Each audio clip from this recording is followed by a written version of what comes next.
దేవుడు మన చేయి పట్టుకొని ఉంటాడు, దేవుని చేతిలో మన చేయి పెట్టుంటాం. ప్రతి ఆదివారం వాక్యాన్ని వింటూ ఉంటాము. త్రోవ తప్పకూడదు, దేవుని మార్గంలో నడవాలి, లోక ఆకర్షణలకు లొంగకూడదు, లోకంలో బ్రతుకుతున్నప్పుడు లోక పోకడలను మనం అనుసరించకూడదు, ఇవన్నీ వింటూ ఉంటాం. కానీ సమ్టైమ్స్ చిన్నపిల్లల్లాగా ఎగ్జాక్ట్గా అలాగే ప్రవర్తిస్తాం. త్రోవ తప్పిపోతాం.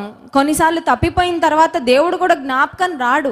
ఆ తప్పిపోయిన మార్గంలో ఎదురు దెబ్బ తగిలిన తర్వాత గుర్తొస్తుంది, అయ్యో నేను ఎక్కడి నుంచి వచ్చాను ఇక్కడికి, నేను ఏం చేయడం వల్ల ఈ నష్టం వచ్చిందని. నష్టం వచ్చిన తర్వాత ఆలోచించుకొని అప్పుడు పశ్చాత్తాపడి అప్పుడు దేవుని దగ్గరకు తిరిగి వస్తాం. కానీ దేవుని ఉద్దేశం మన లైఫ్లో పడి దెబ్బలు తిని దెబ్బలు తగిలి ఆ తర్వాత దేవుని దగ్గరికి రావాలని ఆయన చిత్తం కాదండి.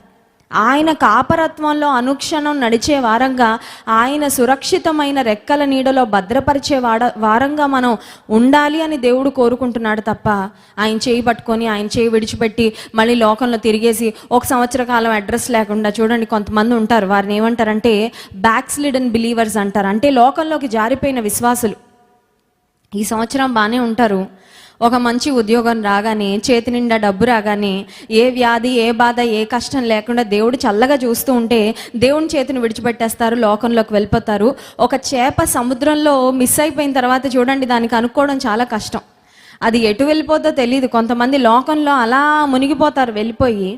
మళ్ళీ ఏదో ఎదురు దెబ్బ తగిలిన తర్వాత, దేవుని అవసరత వాళ్ళ జ్ఞాపకం వచ్చిన తర్వాత అప్పుడు వస్తారు మళ్ళీ తిరిగి. అంటే చిన్న కుమారుడు బుద్ధి వచ్చినప్పుడు అని వ్రాయబడినట్లు, బుద్ధి వచ్చిన తర్వాత దేవుని దగ్గరికి చాలామంది తిరిగి వస్తూ ఉంటారు. కానీ దేవుని చిత్తం ఆయనను విడిచి ఎప్పుడు మనం వెళ్ళాలి అని ఆయన ఇష్టపడడం లేదు. మనల్ని కూడా ఎప్పుడు విడిచిపెట్టనని వాగ్దానం చేస్తున్నాడు. నిన్ను విడువను ఎడబాయనని వాగ్దానాన్ని దేవుని నుండి పొందుకున్న మనం కూడా అదే మాట చెప్పాలి, ప్రభువా ఏది ఏమైనా నిన్ను మాత్రం నా జీవితంలో నేను విడిచిపెట్టను.